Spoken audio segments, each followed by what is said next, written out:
Ian joined us on the Volkswagen Dealers Expert Hotline. Hello, Ian. Morning, gentlemen. How are you, Fred? Good. Thank you so much for joining us. We appreciate it. Um, why you? How did you come up with the idea that you would be the person to write the book on Aaron Rodgers? Well, I actually starts with Vince Lombardi. Vince Lombardi coached at my high school, and actually that was the only head coaching job he ever had before he coached the Packers. He also lived 8 houses from my childhood home, so I always was fascinated by the Packer dynasty way back when and their mystique. So I thought I had a Packers book in me, and then all of a sudden I was working on a LeBron bio, and Aaron got traded into my backyard, and I figured I would pivot to him, thinking that it's the New York Jets, Aaron Rodgers, together, a very unlikely partnership, but thought if he ever wins a championship for the Jets in New York with a biblical championship drought going back to January 1969, that would be a hell of a story. I'm not sure it's going to happen, but I did think Aaron was worthy of a defining biography, and that's why I took it on. Well, as a Jets fan, I can assure you it will not happen. As I am a Jets fan. You're a Jets fan. How did you become a Jets fan? Okay, so I'm from Detroit, but my parents grew up in New York, and my mother used to make me stay in Long Island with her parents in August, and my cousins would take me to Shea at the time to see the Jets preseason games, and that's how I became a Jets fan. Oh, that's okay, cool. Yeah, it's a curse. It's a curse. So it shouldn't go without saying, Ian, that you did speak with Rodgers for the book, because not all biographies include an interview with the subject. But out of the 250 other people that you spoke with, give me an idea of like the range. Are we talking about coaches, friends, family members? Who did you talk to for this? All of the above, Robin. And his parents were probably the most critical because they've been estranged from him for running up on 10 years now. They had never really talked about the estrangement at any length. So sitting down with them and getting to know them, I actually drove them to the game last year, 9/11, Aaron's one and done game with the Jets. And that was a surreal experience because then I had to drive them home after what happened 4 snaps into the Jets season with Aaron having the torn Achilles. And so that was an interesting drive back to their Airbnb in Montclair, near where their son was living. I assume they were hoping to run into him and did not, but that was a very difficult night for them. He's still there, flesh and blood, and so they occasionally go to some games. But yeah, his parents they were critical to the narrative. His brothers decided not to talk to me. So I wish I would have gotten them. But Aaron didn't owe me a damn thing, and it's unauthorized. And I actually handed in the manuscript in late January, and then 2 weeks later, the Jets said he was finally willing to see me. So I flew out to Malibu, sat with him in his backyard for 2 hours on the Pacific Ocean, checking facts and letting him counter some things. And he definitely made it a better book. Okay, so Ian, one thing that is very interesting to me about Aaron Rodgers is that based on his personality, his relationship with his family, all these things, it's odd to me if you watch Hard Knocks or you see the guys that he played with in Green Bay, it just appears on the surface to me that Aaron's respected and liked by his teammates. I mean, you know, Lazard can be brought guys from Green Bay. Nathaniel Hackett, he's got that relationship with him. Devontae Adams they're always talking about playing with each other. I know playing with Aaron Rodgers has its own benefits, but is that true? Or is he loved by his teammates now, and has that always been the case? Yeah, Fred, that surprised me. I didn't know how beloved he was now I was at Jets camp last summer and this summer too, but last summer particularly, the way those players looked at him and talked about him. And when he was on Hard Knocks, that was a good thing for him because a lot of Jets fans thought he was a jerk coming into the market. And then they came away. I heard from so many Jets fans like, wow, he seems like a great leader, a great teammate. And we're very surprised by that, just given the coverage of him the last 3 years. But I ran into a longtime NFL official who told me that he basically despised Aaron Rodgers and everything he stood for. And this guy knows hundreds and upon hundreds of NFL players. And he said, I have to admit, I've never met an NFL player who doesn't like him. Now, two guys, Greg Jennings and Jermichael Finley, ripped him a few times over the years in Green Bay, but they had said a lot of positive things about him too. So that did surprise me, is that he is universally, almost to a man, over 20 years, respected, admired, and even loved. And I think a lot of people would be surprised by that. What about his family? Because we had heard about the estrangement and whether it was him or who he was dating at the time. Is I know you talk about it in the book, but is it still a thing, or is he reconciled with certain family members? Oh, it's still very much a thing. It's a living being, living organism that Aaron doesn't know how to kill. And so he's allowed it to linger and fester for now 10 years. And if you look at it, and everybody, and myself included, when I started the project, I thought there would be one defined reason or development or issue that caused it. And there really are like 15 different things. There's a lot of he said in the estrangement. He said, she said too. Olivia Munn has been blamed by the parents. They did blame her. I talked to them and I said, well, your son hasn't dated her in 7 years. So it can't all be her fault. Yeah, he had problems with his brothers. He was really upset when Jordan, his younger brother, went on The Bachelorette. You remember that?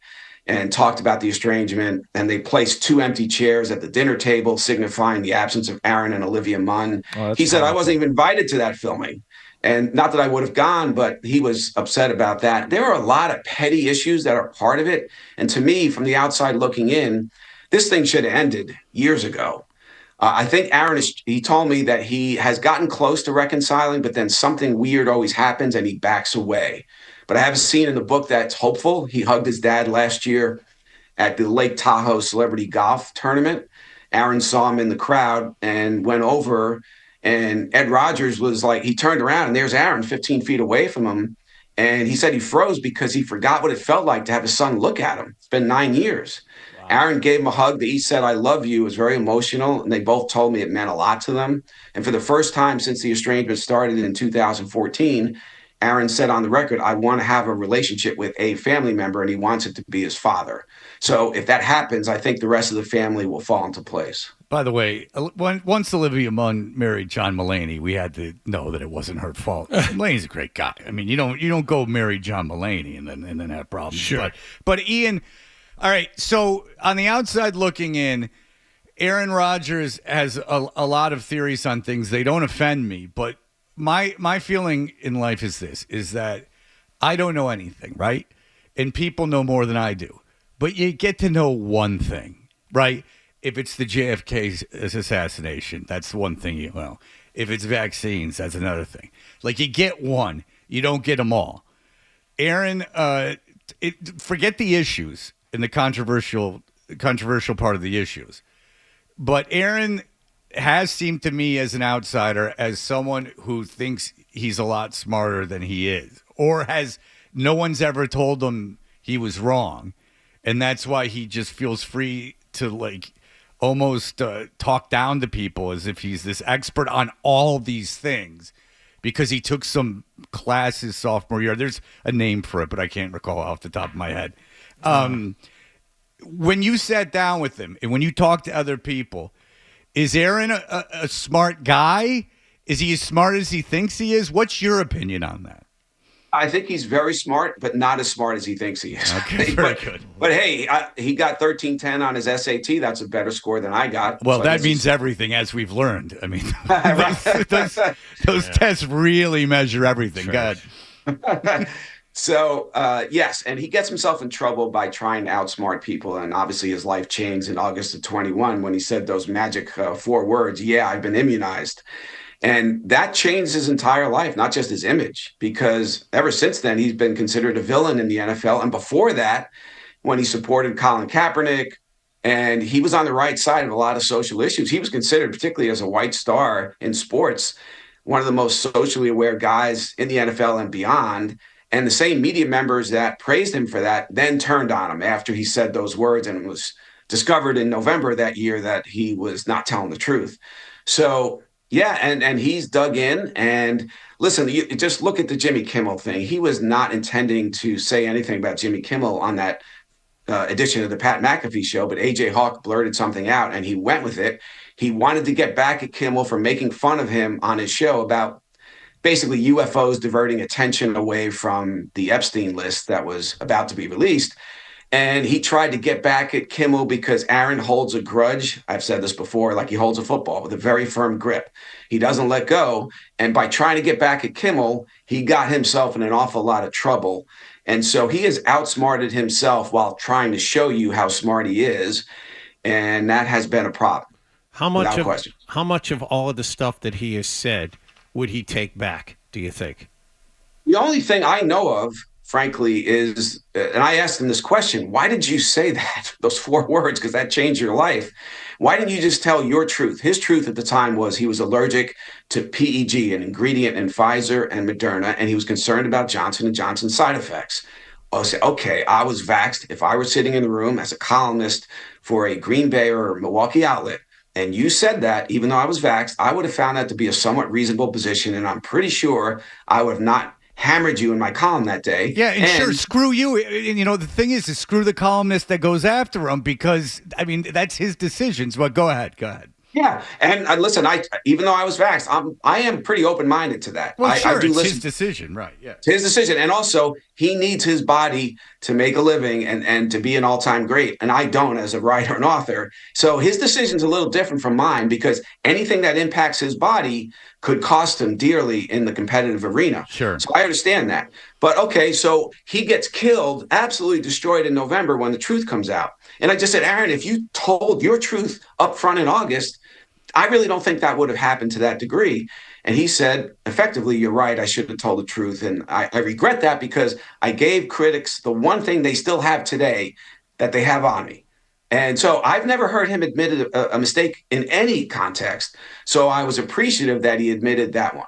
Okay, and when just getting to his current time, how much did you get to talk to the Jets, and what's your read on how they're handling him? Keeping Hackett. They wanted to hire someone to call offensive plays for them, and they didn't take the job. But what is your feeling of the Jets and the way they're handling him, and if that's the right way? Because you probably know more about Aaron than a lot of people right now. I think, Fred, and you might, as a Jets fan, be happy to hear this. There's a more serious and somber almost tone about their approach to this season. Last year was all hard knocks, the hype. We're going to the Super Bowl. We think, we hope. And it obviously was a total disaster. I think this year they're approaching it it just seems they have a more businesslike and serious tone about them, and Aaron himself. Now, in the early stages of his recovery from surgery, his trainer, Aaron Alexander, who basically moved in with him to oversee his treatment program, Aaron was telling him, I don't even know if the Jets want me back. There were some dark, grim moments in the early weeks of that recovery where he wasn't sure he'd ever play again or if the Jets really wanted him back because he felt he just let everyone down. So this year, I think there's a great hunger there inside of Aaron. I think he just seems different, like a little more serious about this pursuit. And I actually think, and call me crazy, I think the Jets are going to win the AFC East this year. I think he's going to make at least 14 starts and have a pretty big year, not an MVP year, but a good year. And I think the Jets are going to be a factor. I'm not saying they'll get to the Super Bowl for the first time since January '69, but I think they do have a shot to pull that off. If he ever actually wins one in New York for that Charlie Brown franchise, that is probably, I've been doing this for almost 40 years in New York. I think that'll be the biggest New York sports story of my career. Right. Yeah.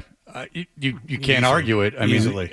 Yeah, that's great. Well, Ian O'Connor, you're a great guest. We didn't get into any of the Favre stuff. There's so much more in the book that we didn't have an opportunity to cover. We didn't even talk about Arnie and Jack, which is another great Ian O'Connor book. But we'll do that I'll do that on the golf show this Sunday. You can always ask Ian to come on to the.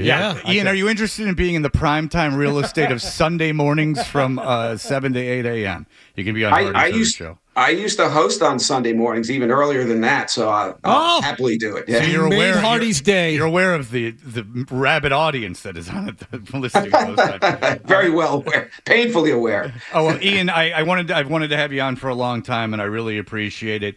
The new book's called Out of the Darkness: The Mystery of Aaron Rodgers. It's out now, and really appreciate you coming on, and congratulations on the success. was my honor. You guys have a big time show, and Fred, I know you're a legend, so thanks very much. Oh, wow. thank Wow. you. You got that right. All right. Well, Ian, now I really like Come it. back Thank you. anytime. Thanks. Hey, I'm just glad you didn't ask me about that Belichick column I wrote in 2000. I'd agree that with was it. a fun topic. I don't care for him. So, so I'm on your side. All right. Okay. Ian, Take care, guys. thank you Yeah. so much. There you go.